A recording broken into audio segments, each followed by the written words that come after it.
My family is super rich, but they are also super annoying. I was somehow not of their same performance cloth. My siblings and I were living rent-free, never had to work a day in our lives, and was all given what we needed. They acted like entitled little shits who saw themselves as the center of the universe. The rudeness, the way in which they could make people seem like they're less than human. That kind of family I did not want. But we can't help it because that's how we were brought up. We were raised thinking that the help in our home was poor, and their duty is to serve us, so we called them slum rulers. My parents were a perfect match in that they both acted the same. A narcissist father who care about only he want not what others. When I came to college, my parents wanted me to take business, so as a young adult, you could understand the family farm. But I wanted to be nowhere near that estate either, and certainly not business. I applied to college as a psych major, and nothing was going to change that. My mother tried to dissuade me, but I didn't listen to her. My mind was made up. I could never envisioned living the years that shaped them. I remember this was what I thought back then, but now I know. It was not because of their business or wealth. They could have taken the humble route and be treating people right. And one night, I had a massive fight about this with my dad. He told me if this is what you want, then I can't afford to fulfill your dreams and just leave the house. A son who would be so careless of the family that he wouldn't want to lose his own dreams and ambitions. I was angry that he said it, but not surprised. You see, my father was never a fan of anybody attempting to stand in the way his authority, and if you ever tried, he would do exactly what he wanted without feeling twice. He will regret it afterwards, but his pride never allows him to retract anything he has said. He ordered me out of the house. I was about to leave, and my mother changed his doubt, but he said that I would go. I left, and it was hard. The text available versus the lack of it was definitely a bash in my face from expecting access to everything I wanted as quickly and conveniently as possible, even with basic conveniences. Nil good thing I was smart and got a full-ride scholarship. The only responsibility that I had was to take care of myself and all my needs. I didn't believe he really threw me away, or he was just only testing if I would change my mind. A month went by, then 2 months came and leaped to half a year, and now it has been over 12 years since I got out. I have been holding my own pretty well. I didn't have a lifeline or anything at home helping me scale down literally every single thing. I was disappointed because my mom never even attempted to call. I held her in higher esteem than that. Of course my siblings and I still talked, but we only really saw each other a few times every couple of weeks. Every time we crossed paths, they would always try to give me some money, but I never took any of it. I hate dirty money from my parents. Besides, I was their older brother, so I preferred to simply give them the money. I worked at an ad agency after college, where I first got a taste of it and fell in love. I was not unique in studying psychology, rather stood out from the entire marketing-only crowd. 4 years ago, I launched my very own agency, helping businesses with marketing and branding. I got a text from my sister last week as their dad is unwell. I was not hurt, but he told me to work with him. But I did not want to go, so denied the invitation. There's no way in hell he could really believe that I would get out of my lane to run back into his arms when the nigga left me for dead 12 years without even asking about a bitch, or reaching out ________. To me, my siblings were all I had for a family, and that we did not have parents. Seed, why? Parent never abandons its offspring. My other sister gave me a call and tried to talk some sense into me as well. I wanted them to get off my back, and they were not letting me go. Baby sisters are sometimes a such pain. I said I'd just come home this weekend so they would shut up. I had no intention of being any part of his possible deathbed statement, but I was curious what Dad wanted to say. I know, it would have been nice to have my family back together again without being a crazy gecko feud because I don't like having people think that I'm from one of those dumbass white trash families. Here is hoping it works this way, at least for the weekend. I went to the house. Being there after 12 years was downright surreal. Everything seemed to be different everywhere. The interior was more sleek GT-like. It was definitely my mom. She just has to change and build things on the house at least once a year. We drove then to the garden, and I was thrilled because my most pleasant memories of childhood were rooted there. It was a bit awkward seeing everyone again. Mom could barely look at me and had good reason not to. And that my father actually had never requested to see me himself, they told me. In fact, he had no idea I was coming. But he was definitely sick, just not life-threatening. They claimed that they had coordinated with my mom and arranged in order for us to make amends. While they now knew Dad and Mom were not proud of what happened years ago, but neither really understood how to fix the relationship. I never even got mad because I saw the heart in what they had done. Barest truth, as bats hit crazy that they were, I did indeed miss my family. I visited, and sometimes I wished there was family to share my victories with. When he instead saw me, Dad had been hiding in his study with wide eyes of disbelief. These were now goggling at the suspended mimicry I was rending from my throat. His first words were, "What the fuck are you doing in my house, Chris? And have you come to your senses finally? Will you run this family business?" I refused, and I was never going to be. He told me that I came for nothing, so I should go away. My mom and sisters would not allow it to happen. They all asked me to stay. She told my dad that I was going nowhere, and has been feeling guilty since the day he threw me out of the house. Not this time. She wasn't falling for it again. I had never seen my mom fight for someone like that about anything, which kind of made me forgive her. Mum said I had to stay in the house anyway, and my dad still wasn't moving on his decision, not until maybe after the weekend. I settled in my former room. It hadn't changed a bit. My sister said it was the haunted house room that no one would enter, so keep in mind that they only dropped by to clean up for me. I was feeling nostalgic seeing all my stuff from some years back.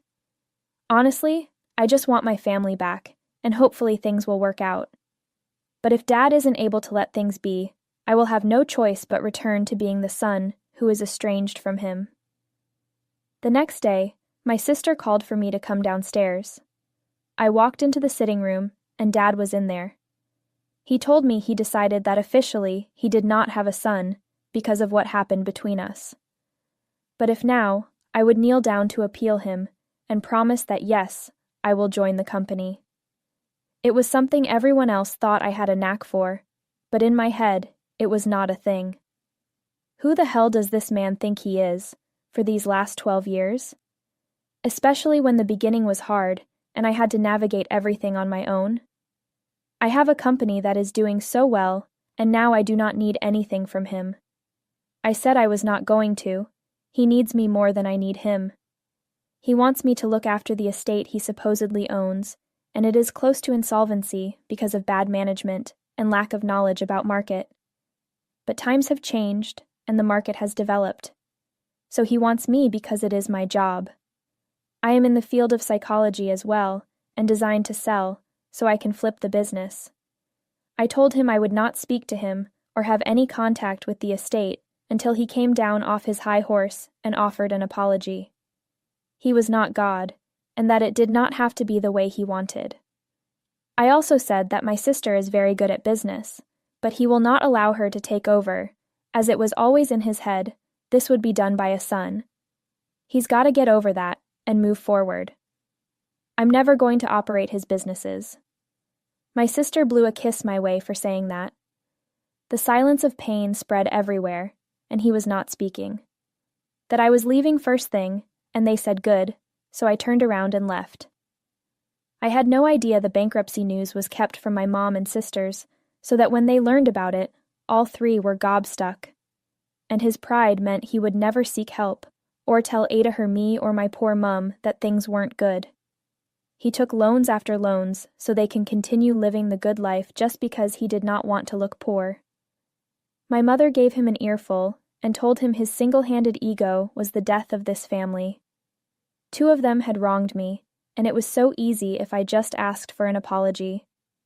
She also expressed pride in all that I had accomplished, seeing as how my agency was now viewed as one of the top agencies in our city. As much as she could use a hand with the new business, what Mom really missed was her faraway son. And she, with tears in her eyes, came to the room and said sorry. That she wasn't strong enough to leave my father, and that it's the biggest mistake of her life.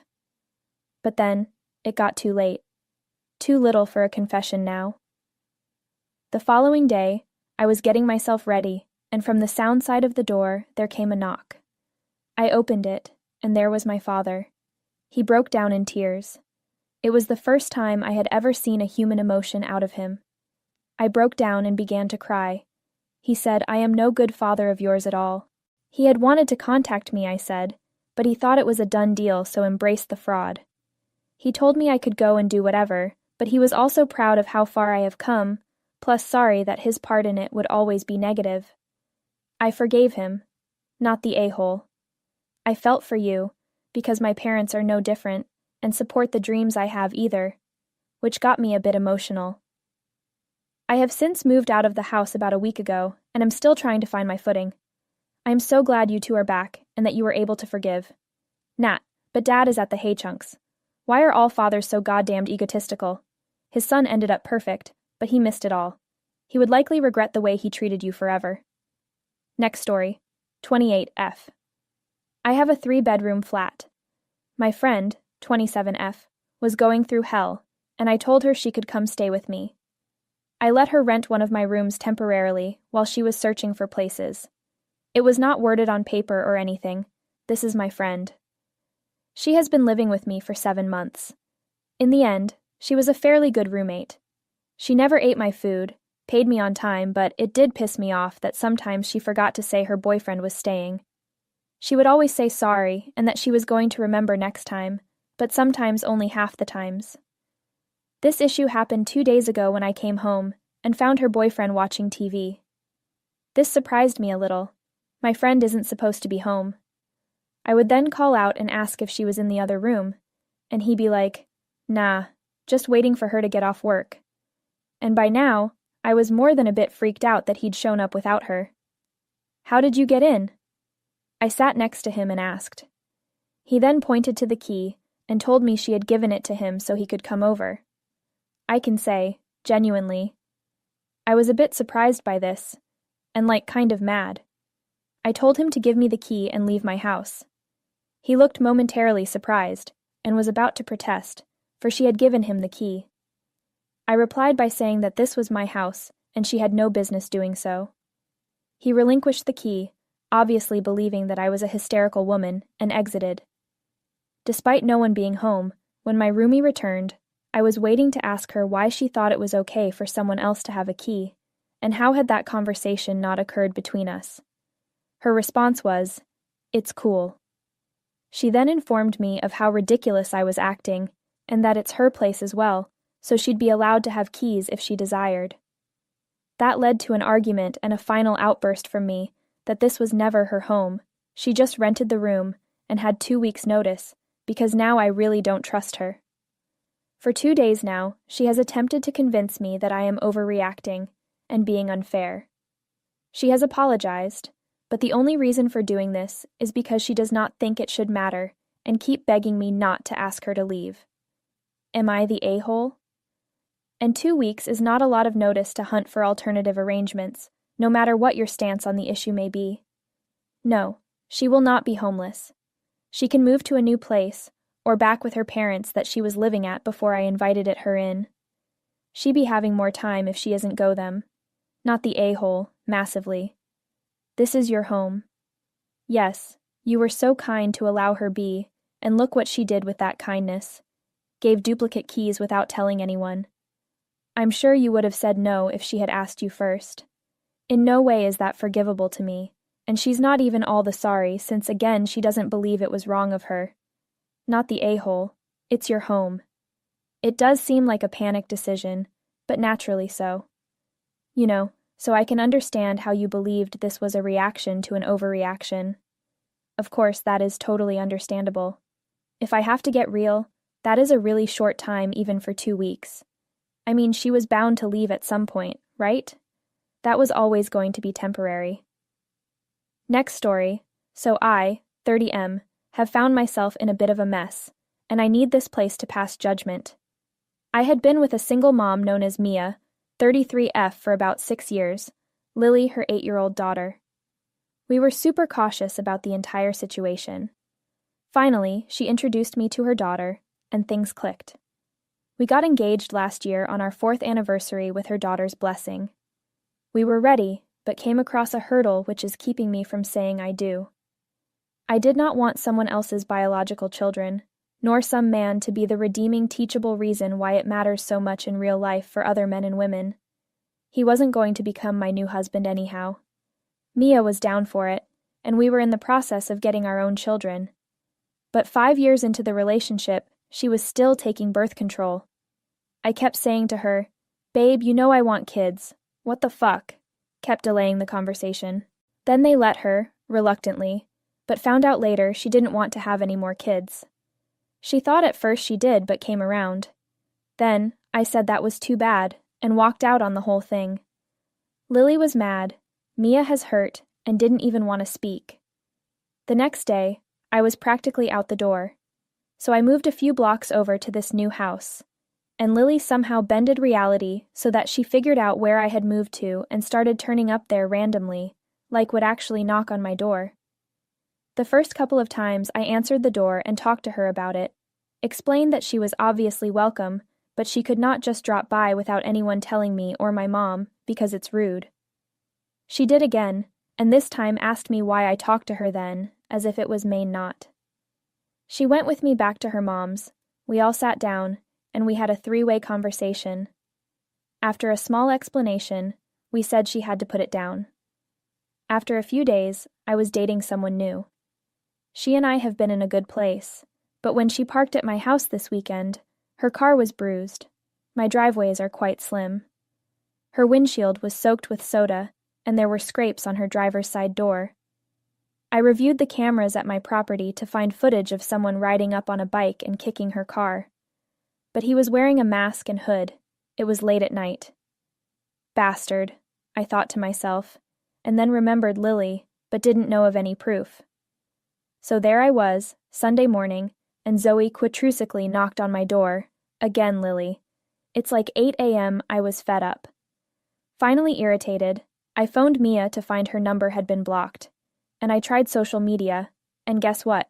It was blocked there too. So I called the cops. The cop came and spoke with Lily and I _. I told them what happened, and we called Mia. Mia seemed distraught, and Lily had been crying. I warned her to leave my house and never come back again. Next time she goes to jail, I will press charges. Mia should check on her daughter more, and possibly go to therapy. I deal with enough this, and maybe if she hadn't blocked me by now, I would have called the effing police. Mia shouted loads of abuse my way. Am I the a-hole? Not the a-hole.